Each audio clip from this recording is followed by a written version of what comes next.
All right. Hey there. Welcome back to another video here in this series. If you missed our video last time, we were talking about Amanda and her experience getting healthy and losing weight.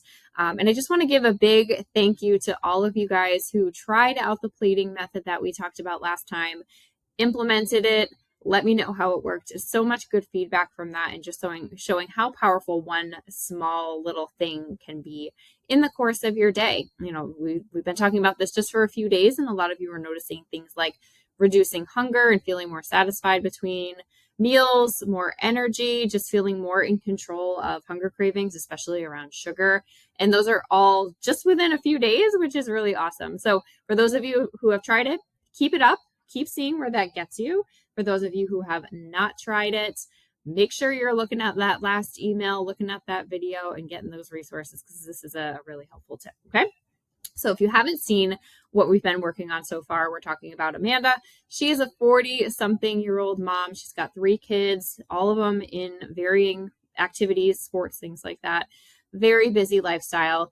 And as she approached perimenopause and going forward, she started seeing that weight creep up and her health decline, changes in cholesterol, blood pressure. She was pre-diabetic when we began working together. And she was just so at a loss for what to do. She didn't have time to really focus on anything. She just felt like things were declining and she had no idea how to fix it. Okay. So what we talked about already, we worked on her mindset and thinking about little shifts and small shifts that she could make in order to see some big progress. And of course, this plating method that we talked about last time. So now that you're up to speed, what we have seen too is just the progress report from her. She was down a couple of dress sizes at her 3-month mark. And then she just felt really like she was more in control of the process. And we really built on that just in the past 3 months since this product this stage update. So more has happened since then. So we'll get to that as well. But at this stage, I don't want you to falsely believe that something like the plating method on its own is going to be enough to completely change your life, right? So if you've seen some success with this over the past few days, that's amazing, but it's not everything, right? And I've already had a couple of emails saying like, how can plating something differently change the course of everything? And the fact is, it can't, because if it could, none of us would be struggling. It would be so easy to implement that, we wouldn't need conversations like this, right?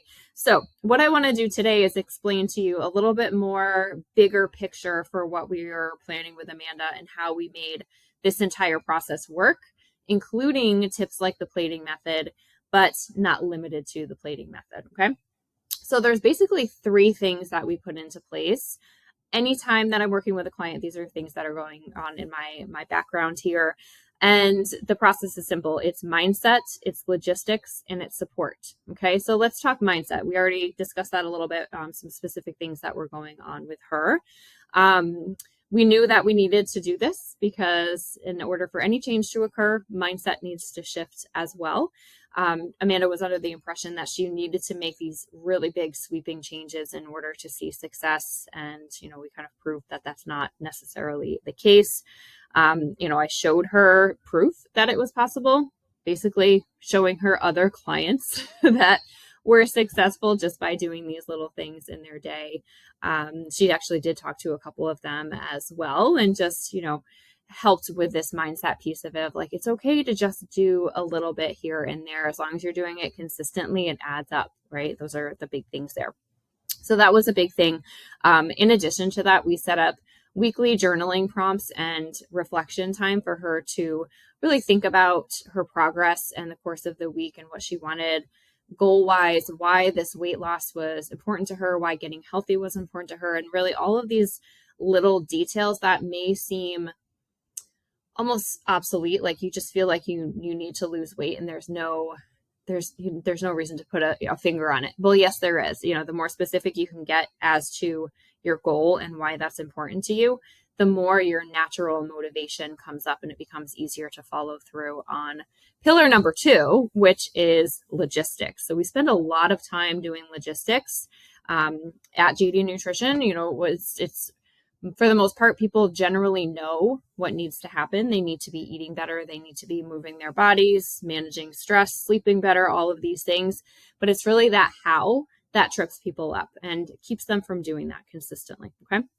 So what we did, we had a very concrete action plan for her and specific steps for her to take. We're not going to go through all that in complete detail, but basically we figured out an exercise schedule that would work around what she already had going on, like running the kids around and all of that kind of stuff.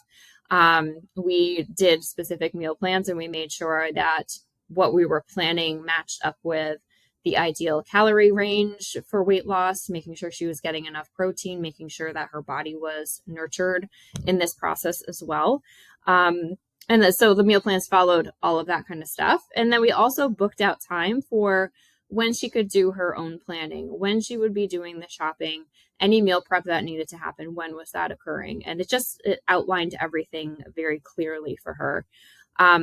Knowing that is a perfect ideal situation doing this meal planning, we also had a list of go-to snacks and emergency meals that she could pull together when things fell apart. Not if, when, and you all know exactly what I mean. You can have a perfectly great plan thought out and put in place, and then something gets thrown in the mix and it just goes off plan, right? So basically we shored up and made it possible for her to follow through more often. So we eliminated a lot of the analysis paralysis of, okay, what am I supposed to be doing right now? So she could just look at her plan and say, all right, this is what I'm doing. Didn't waste time thinking about it and just took the action. And that was so important for her. And that ultimately did lead to the results, is taking that action, right? So pillar number 3 is support, right? And so that is basically support for the mindset stuff and the logistics here. And this is like key to all of this coming together, right? So I was lucky enough to be Amanda's first line defense ally. Okay. So we worked together weekly at first. So she was a one-on-one client for a long time. She also did a few of my other programs as well. And basically I was there for her accountability initially. So she did not have internal accountability built within herself at that time. And so I act as her external accountability. And then over time, she did build that personal accountability and responsibility for all of these things with her mindset work and all of that stuff as well. So that's first, right? I also was her sounding board for logistical nightmares, right? So those weeks that things didn't go as planned, or schedule shifted, or she went out of town, or any of these things like the hiccups to the normal plan, figuring out how to work past those things, and then helping with that mindset issue of like, things didn't go well this week, did not go as planned, completely unexpected. I wasn't really sure what to do. Letting it go, like allowing her to continue moving on from this point, regardless of what happened. And that is an area where a lot of people get tripped up, is, things don't go to plan. They end up feeling guilty about it. And then that guilt ends with them giving up, right? So just being a sounding board and being the voice of reason to say, okay, cool, that happened. Like, how do we move forward? How do we plan for this? So if this occurs again, how can we make it go smoother? And, that was the kind of support that she needed in order to get clear on what she was doing on a regular basis. And especially for a long enough period to really see results and see that things were working, when she was coming from a place of not really believing that these small shifts and these little things could work, because she was so used to dieting in the traditional way and completely overhauling her life, diet and exercise wise, and getting exhausted, which obviously we wanted to get rid of, right? We don't need that. So part of this basically was proving to her that it could happen, right? And so having that support system in there was super important. So big picture, we are working on these 3 pillars in anything that I do here at JD Nutrition. And that is, of course, the logistics, the mindset, and the support, which I just said, okay? So basically all of these things together allowed Amanda to take back the control, right? So she was able to say, all right, I've got this. I'm doing it my own way. And it just gave her the confidence to stick with the changes that she was making long enough to actually see the results.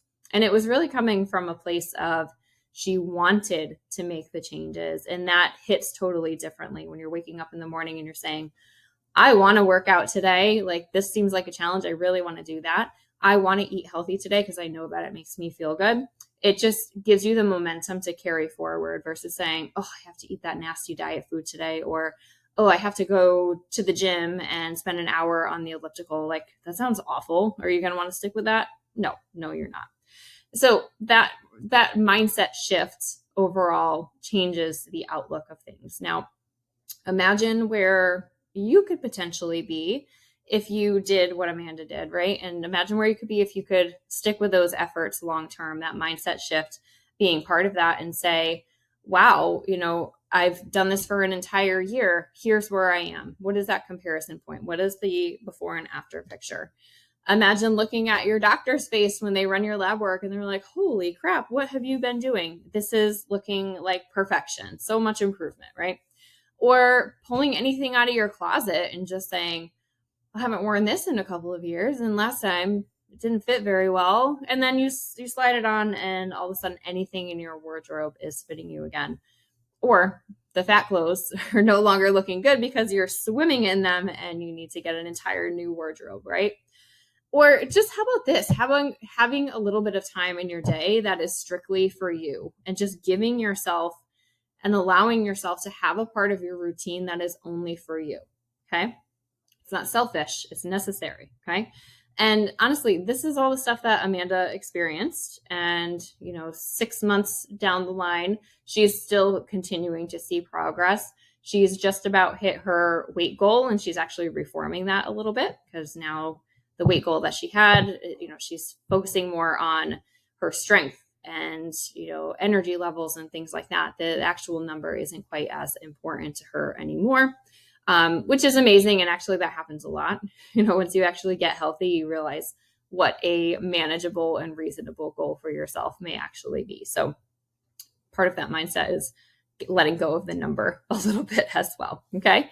So this was Amanda's experience, and hopefully you can relate to all of it and seeing the benefits on the other side. But it's very possible that you're at step 1 and you're really at her ground zero. Okay. So what I've got for you, I've got one more video that's going to be coming out in this series. Okay. And in it, I'm going to share the details of a new program that I've got coming out that puts all of these puzzle pieces in place. So we've got these 3 pillars, these logistics, the mindset, the support here. And so I want you to keep your eyes peeled for the next email, because I'm going to have limited space in this relatively new program, beta testing. And so I want to make sure that if you've been following along, you have the opportunity to see the details, and decide if this is a good fit for you. So make sure that you're keeping an eye out for that next email, and we will talk soon.